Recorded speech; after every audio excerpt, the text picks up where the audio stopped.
Peace and love, freedom and decolonization to all African people, those at home, those abroad, and those in the future. If you have two shoes, please sell one and buy a sword. If you have two trousers, please sell one and buy a sword, because now it is time for revolution. And this revolution is no longer on the streets. This revolution is not about burning cars. This revolution is not about protesting and demanding for things to be done for us, but this revolution is about doing for ourselves what other people have been pretending to do for us. Literally, this revolution is in the mind. It's about building our own cars, selling them to make our own money and to free ourselves. Peace and love once again from the ACUP. We greet you with our revolutionary greetings by saying peace and power. My name is Kabbalah, member of the African Continental Unity Party. It is always a pleasure to meet with you on this platform where we always have a regular conversation. Unfortunately, for the past couple of weeks, we haven't been able to commit to this task. As you can imagine, this work is so huge. It's so demanding that sometimes we get overwhelmed with the different tasks that need to be fulfilled for this movement, for this vision to continue moving forward and grow. And we just happen to be few of us, surrounded by so many tasks that need to be done. So you can imagine that sometimes people really burn out. Sometimes people really get overwhelmed and try to focus their efforts on certain things that they are able to do effectively, before we can eventually tackle other important tasks such as this platform. So once again, welcome to our channel. Please kindly share the channel with your contacts.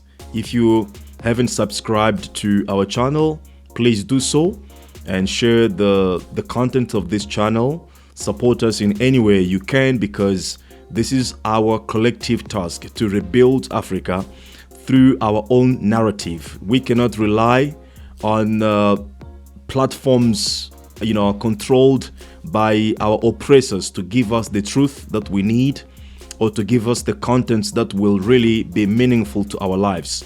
As Dr. John Henry Clarke said it, a strong person, a powerful person cannot teach you on how you can get rid of his power and dominion over you. That is something that you're gonna have to learn by yourself. That's something that you're gonna have to understand on your own and do it by yourself. So we cannot rely on these platforms to give us the truth that we want, or to teach us anything that will be meaningful to our vision or our dream to liberate ourselves and to emancipate ourselves as African people. So it's only us who can create our own platforms, our own platforms of propaganda, our own propaganda, and eventually feed ourselves with our own narrative and begin to work around that to create the Africa that we want. So please kindly subscribe, share, and make this a popular platform. Bring more people, because what we are doing here, it's for all of us as African people. Now, today, what we have as an agenda is to discuss about the death of the nation. The death of the nation. I think this is very important that we understand this concept, as we may as well understand other concepts in life. It means everything in life get born, everything in life grows, and everything in life eventually come to the point where it either dies or transform itself into a different form, or recreate itself in a different form. The same way that us as human beings, we are born, we grow, and we die. Corporations get born, grow, and die. Same as nation grow. Firstly, nation are born, they grow, and they get to the point where people who are part of that nation decide whether they go through obliteration and they get forgotten forever, or they transform themselves, they recreate themselves, into a different form, a different shape, but eventually continue to exist as a people, to continue their existence as a people. That is what we are talking about today.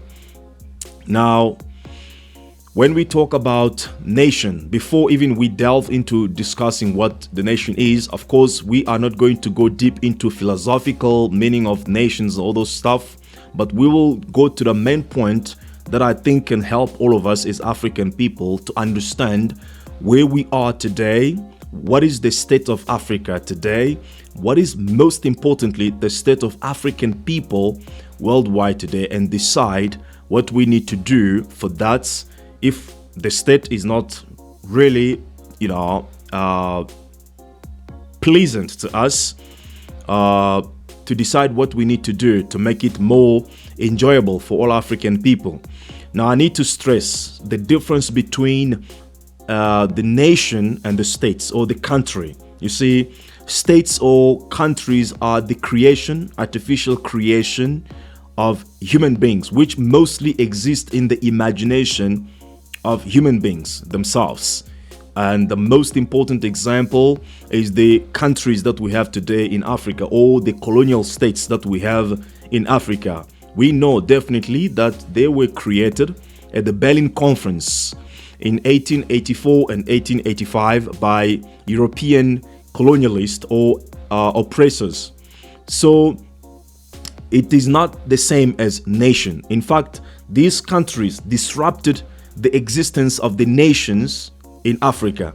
That's why you have certain nations that you find in, for example, Congo Brazzaville and in Congo DRC, but they happen to be now in the so-called different countries or different states.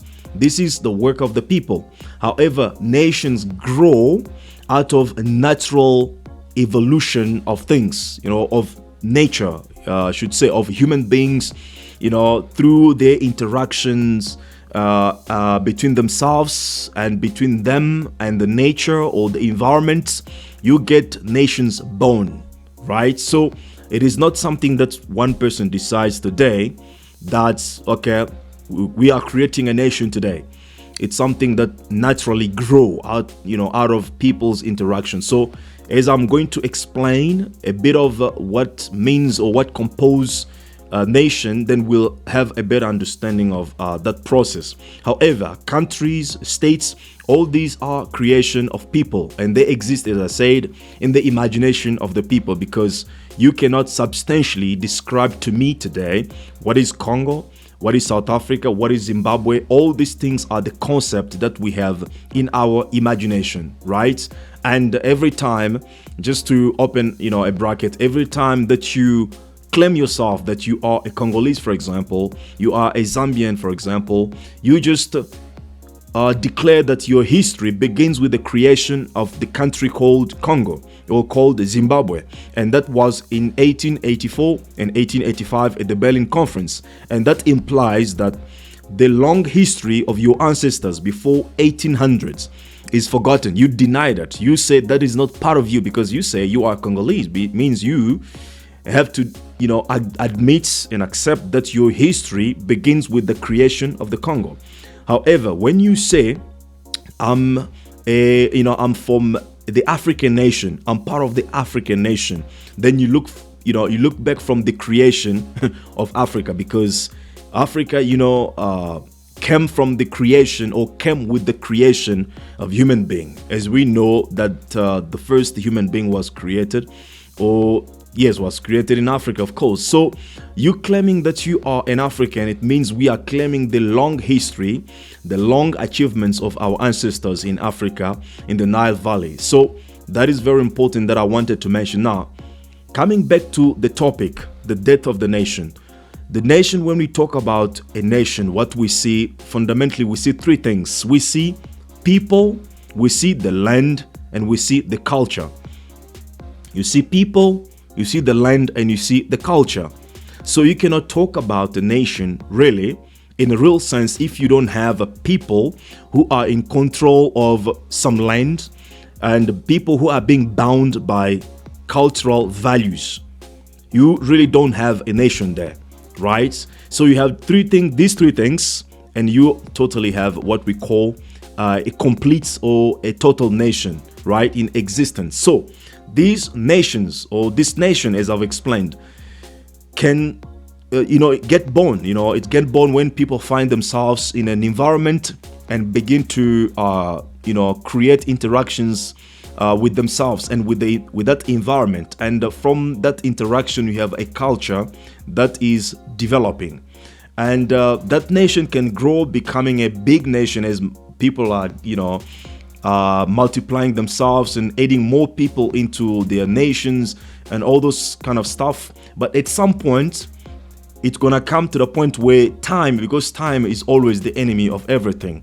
If you do not have that innovative ideas to transform yourself, to adapt yourself, or to convert yourself into another form, time will always put an end to your existence. So if people in that nation don't realize the essence of time in order to innovatively come up with ideas that will ensure their existence, their continual existence, eventually that nation may come to the point where it does no longer exist. But the most important thing that I have as a message on this discussion is mostly about one element of nation, which is the culture. Because culture is the most important part of a nationhood. You see, you can be taken away from your land, or the land can be taken away from you, as it was during the colonial period, during apartheid in South Africa. But if you still have your culture, right, you still have the essence of your nationhood. And sometimes, soon or later, you will be able to rise and to reclaim the land, which is another part of your identity as a nation, and begin to live from that. You see, without the culture, really, we cannot talk about a nation. Without the land, you still can have a nation, right? But without the culture, it's difficult for you to think about a nationhood.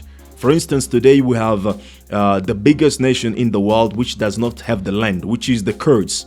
You have Kurds in Iraq, you have Kurds in Turkey, you also have Kurds, if I'm not mistaken, in I think Iran. This is a group, it's a group of people who still have culture, because what identifies them as a nation is the culture, because they are still sharing their culture, whether they are in Iraq, whether they are in Turkey, or whether they are in somewhere else. They still a nation, because even though they don't have a land, but they're still a nation, and they are still fighting for their nationhood to be recognized and for the land to be given to them. So you see, culture is the most important part of a nationhood. I can even call it a soul of a nation, is the essence of a nation. You see, we have millions of Chinese in Africa today.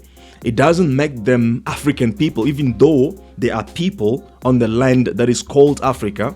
But it doesn't really make them the African people, because they don't share the same culture with us. In fact, you find them building Chinese town, or Indian building Indian town, or Arabs building Arab town, because they still want to keep the bond among themselves, which is their culture, even though they are in a different land, but they are still practicing their nationhood as Chinese, as Arabs, or as Indians. So with your culture, you still have the essence of a nationhood. So without the culture, you cannot really talk about the nation. And as I talk about the death of a nation, I'm actually talking about the death of a culture.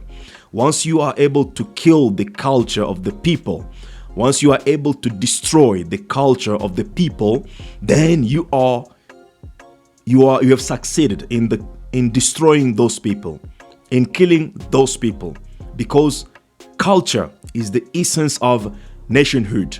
The fact that you walk down the streets, you see people fighting, right, and you are not involved in that fight, and you don't want to even feel interested about the fights. But the fact that you hear one of the people who is being beaten up, crying in your mother's tongue, crying in your language, you feel excited and you want to get involved in that to defend him. What is that? It's because you share the same culture. Language is part of the culture.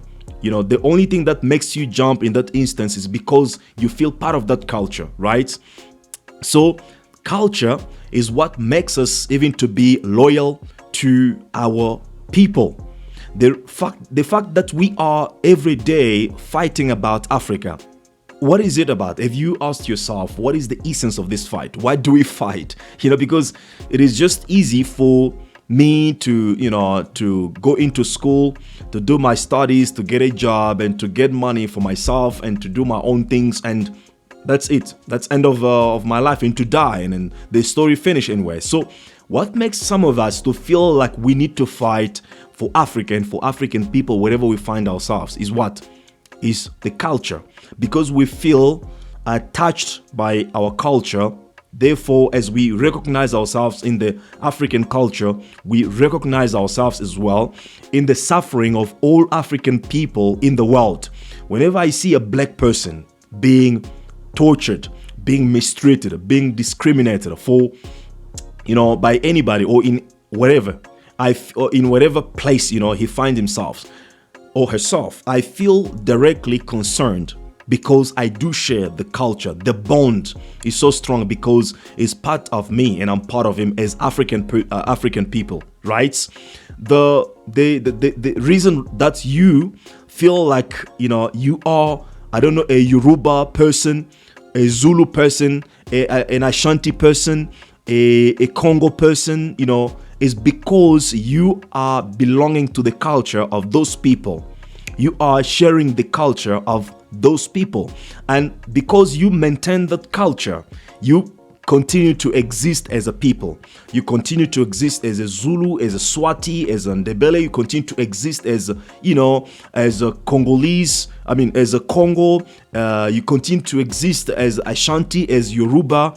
So this is all because we share the cultural values and attachment or connection as African people.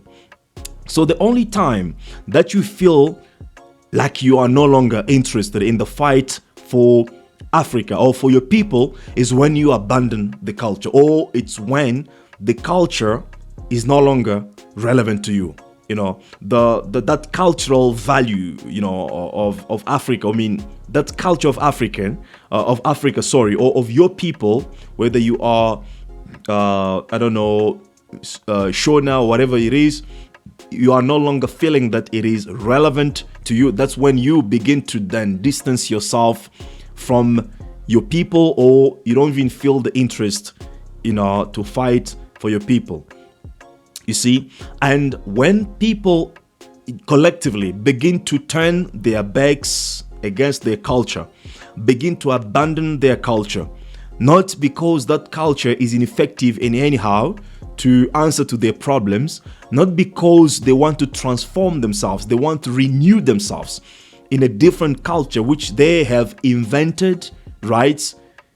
But they just abandon their culture because they want to embrace another culture of other people. They are killing themselves slowly but surely until they disappear. You see, they may not disappear physically. They may still be existing physically, but the essence of a nationhood has been lost in them. The essence of a people has been lost in them, and they are then become just like tools that other people can use to advance their own agenda. So my question is that the state of Africa today? That's the question that we all need to answer in. Is that really portrays the picture that we are experiencing in Africa as we're speaking right now, whereby our African culture is being destroyed? Because when we lose connection with our culture as African people, there won't be any need for Pan-Africanists anymore to exist. Because as I said from the beginning, the only reason why we're fighting for Africa is because we feel connected to Africa, and that connection can only be explained through the culture of Africa. So we need to ask the question about the state of Africa today. What is the state of Africa today? Are we in a state where the culture is dying because there's another culture that we have invented, or we have reinvented ourselves? Because remember, culture is a creation of the interaction between people and the environment. Yes, we are still in Africa. Is the African culture dying, or is it thriving? And if it's dying because of some reason, is no longer compatible, for example, with the current reality, do we have a new culture that we have created through our interaction with the environment of Africa? Or we are just killing our culture to embrace other people's culture? Because when I look in Africa today, as an African person, one of the challenges that I've experienced myself as a black person in this world, especially in a modern society which is characterized by connectivities, internet and stuff like that, for you to live in this world as an African person, it has to be a deliberate decision. It has to be a kind of extra efforts that you need to make in order for you to live and express yourself as an African person. Why am I saying? It simply means that we live in the world that has been structured or geared towards the worshipping, the deification of European culture, European image, and the European value systems. At the same time, demonizing our indigenous culture as African people, our indigenous, our African image, and our African value system. You see, that's the world in which we're living. So in that world, for you to live then as an African person, you're going to have to do some extra efforts. You have to remind yourself that today I need to live as an African person. So it is no more a natural thing or a normal thing for you just to wake up in the morning and to behave like an African, to speak like an African, to walk like an African, because we are automatically turned into sub-European people. And in other words, we have been completely, so to say, to some extent, if I have to be correct, we have been turned into little Europeans, little French and little Portuguese, because we practice more of their culture than we practice ours. We naturally kind of express their culture than we express ours. Because look, for example, why do we have an African Day? Why do we celebrate African Day? I've never heard about European Day or Asian Day being celebrated. The only reason that we are celebrating African Day, even though we're living in Africa, it's simply because every day we are living like Europeans. Every day we are behaving like Europeans. We are eating like Europeans. We are talking like Europeans. So once a year we have an opportunity to then behave like Africans, to wear Africans clothes, to dress ourselves as Africans, take pictures and, do all these funny things that we do in one day that we call African Day. So what about other days? I think African days need to be every day. African Day need to be every day of our life because we are African people. So this already should tell you that something is wrong if we are in Africa but need to celebrate an African Day. So it is like you are a male, you are a male or you are a female, but you have to celebrate or you have to be given one day where you behave like a female or where you behave like a male. It means the other day you are behaving, or the other days of the year you are behaving like something else. What is that? You see, when we go to our education, we are being trained to behave, to adopt the value systems, to behave, to think like Europeans. When we go into our workplaces, especially those corporations owned by Europeans, we are being trained, subconsciously to behave like Europeans. Because when you go there, you need to have some certain attire, you need to speak certain language, which mostly is not your African language. You have to speak either French or English, or sometimes Portuguese, depend on the case. When you want to talk about success, how do you define success? We define success in the way that Europeans have defined it, because for you to be known as a successful person, you need to be having access to certain platforms that are controlled by Europeans people. You need to be given some credentials by European people. You need to be given some credits by European people. So That's is kind of standards for success. You need to be spoken of through their media system. So all of this tell you that the world is just geared, especially when it comes to Africa. Everything's just geared for the glorification of European culture and demonization of African culture. That is why your image of God is still white person. You have millions of African people who every Sunday go to church to, bow in front of the image of a white woman that they call Maria. We're still having all these things. God is white. Angels' names are, English or French. Looks like, the heaven itself has been colonized, so to say, or the paradise. So this has been impacting our own culture in a way that we cannot understand, because once you are subject to these conditions where you embrace other people's culture, you practice that culture more and more, the only thing that you are then killing, quietly and slowly, is your own culture, because you can't express it anymore. You only then be given a chance to express that culture once a year, or in January, in what we call a Kwanzaa period, for example, in America, right? So every day you practice the culture of your oppressors, and your culture is being killed slowly and surely. This is a dangerous situation, because we will get to the point where we don't even give a damn about our culture anymore. And when we don't have a culture, we cannot even fight for our liberation. Remember, it was the culture of Africa that led the first African revolution in the world, which is the Haitian Revolution. Those people who triggered the Haitian Revolution were the people who didn't go away, or who were not moved away from the African culture. They were still expressing themselves in African languages. They even practiced more of their culture before even the revolution. So you see what culture can do. The fact that we're still having the same culture, even if today the resources of Africa are being plundered by Europeans, or actually confiscated by Europeans, to be more precise. Even though we are living under subjection, under domination of European powers and institutions, but as long as we keep African culture intact, as long as we practice African culture, it's easy for us to connect ourselves again as African people, and to bind again and to begin working to recover our liberation and our emancipation as African people.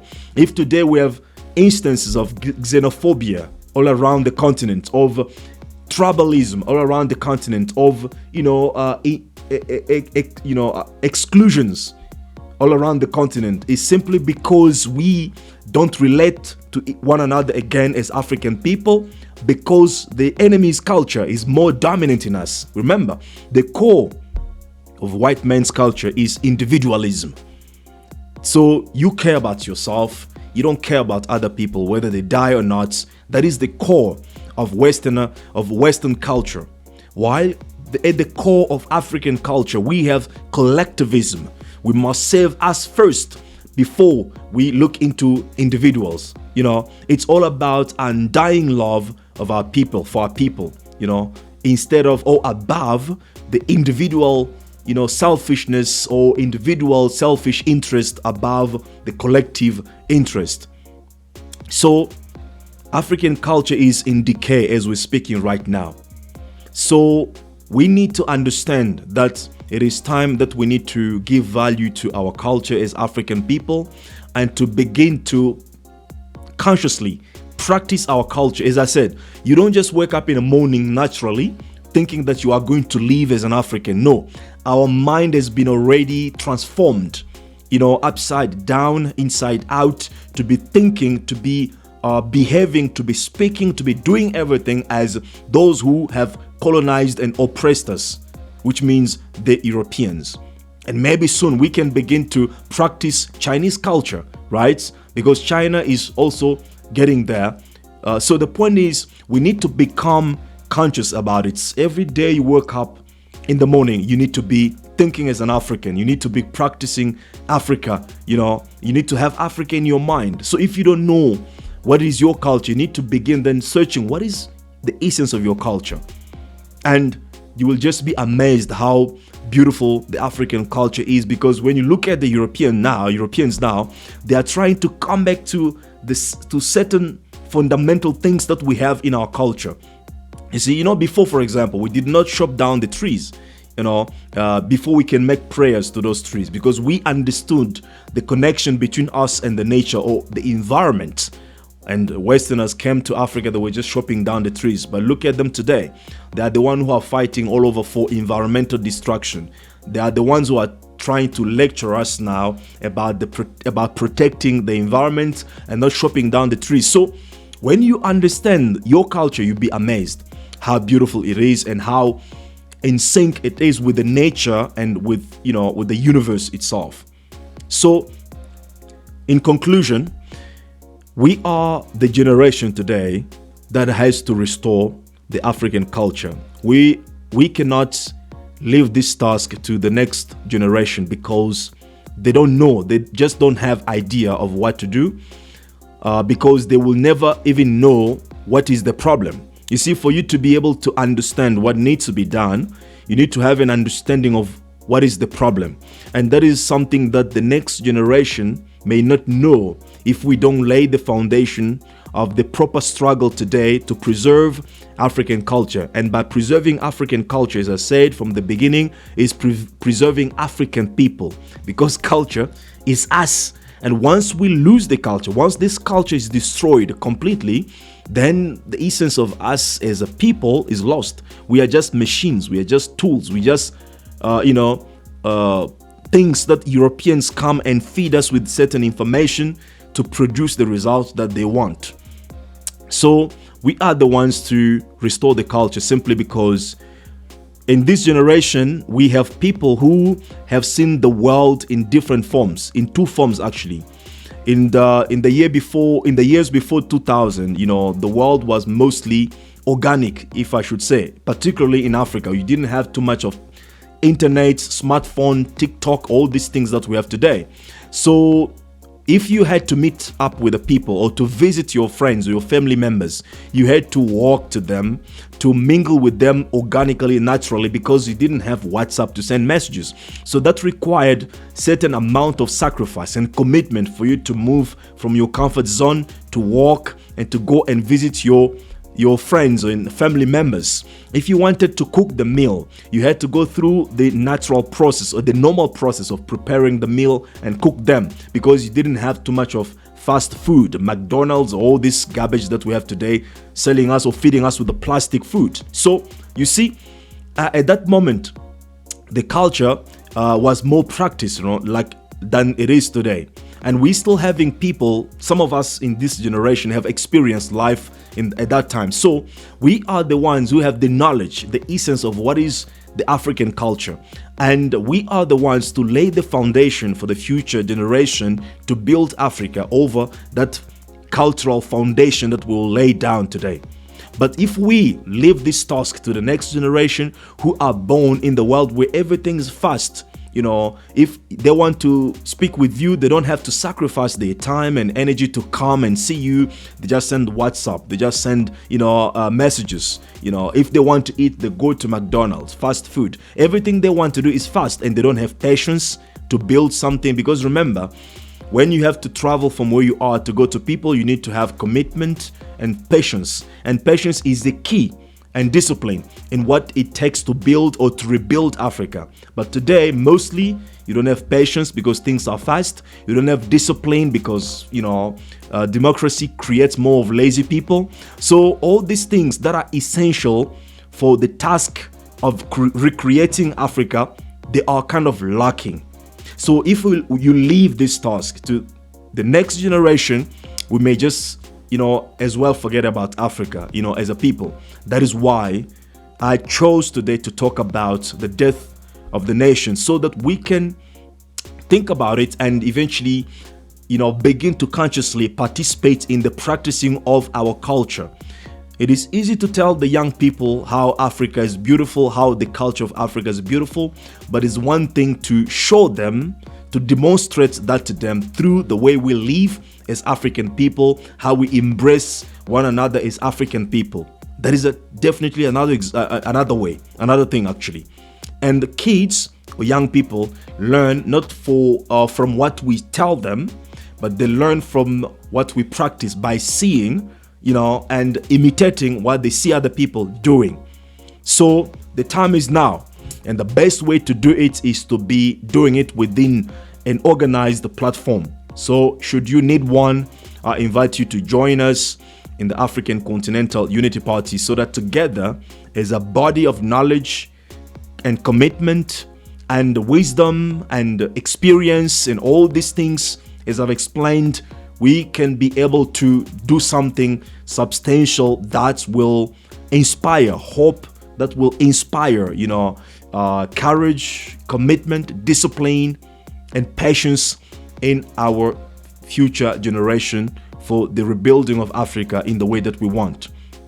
Let me end here. If you have 2 shoes, please sell one and buy a sword. If you have 2 trousers, please sell one and buy a sword, because now it is time for revolution. And this revolution is no longer on streets. This revolution is in the mind, because if our mind is not under our control, the one who controls the mind, then it controls our bodies, and will be able to make us the tools for self-destruction. Peace and love, freedom and decolonization to all African people, those abroad, those at home, and those in the future. See you next time. Bye-bye.